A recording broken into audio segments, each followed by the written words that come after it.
오늘은 맛있는 어묵국수를 만들어 볼까요? 육수는 보통 멸치, 다시다로 많이 내는데요. 시중에 티백으로 판매하는 걸 사용하기로 했어요. 물은 1인 기준 600ml 이상 넣어주시고 끓기 시작하면 약불로 10분 이상 끓여주세요. 중간에 육수가 쫄면 물 한 컵 정도 더 넣어주시면 됩니다. 육수를 내는 동안 양파와 당근, 대파 4분의 1개를 얇게 채 썰어주세요.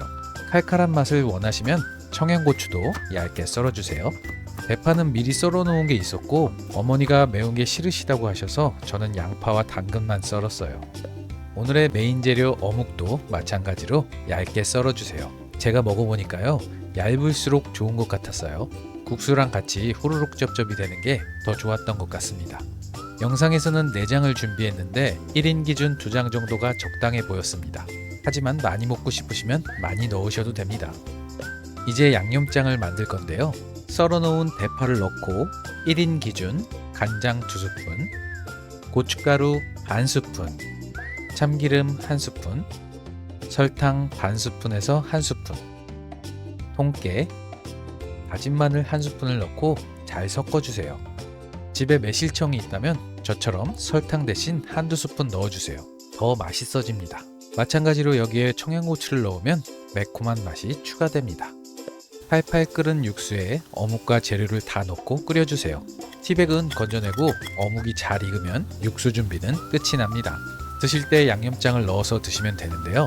그래도 기본 간을 조금 하시는 게 더 맛있습니다. 기본 간은 미원과 다시다를 조금 넣어주세요. 집에 참치액이 있다면 1스푼 넣어주세요. 더 깊은 맛이 납니다. 그러면 음식점에서 먹는 익숙하고 맛있는 맛이 날 겁니다. 여기에 계란을 풀어서 넣으셔도 되는데 저는 넣지 않기로 했습니다. 왜냐면 일부러 어묵을 넣은 건데 계란을 풀어 넣으면 계란 맛이 어묵 국물 맛을 잡아먹을 것 같았거든요. 라면에도 계란을 넣으면 종류가 달라도 비슷한 맛이 나잖아요. 그런 느낌이어서 넣지 않기로 했습니다. 계란을 넣을 거라면 차라리 어묵을 안 넣고 먹는 게 더 좋을 것 같았어요. 각자의 취향에 맞게 넣으실 분들은 넣어주시면 됩니다. 어묵을 안 넣고 계란을 풀어서 먹으면 잔치국수가 되는 겁니다. 소면은 잘 삶아서 찬물에 식혀주세요. 집에 중면밖에 없어서 좀 두꺼운 중면을 썼는데 개인적으로 소면이 더 맛있는 것 같아요. 그릇에 잘 담아서 양념장과 후추를 넣어 드시면 어묵국수는 완성입니다.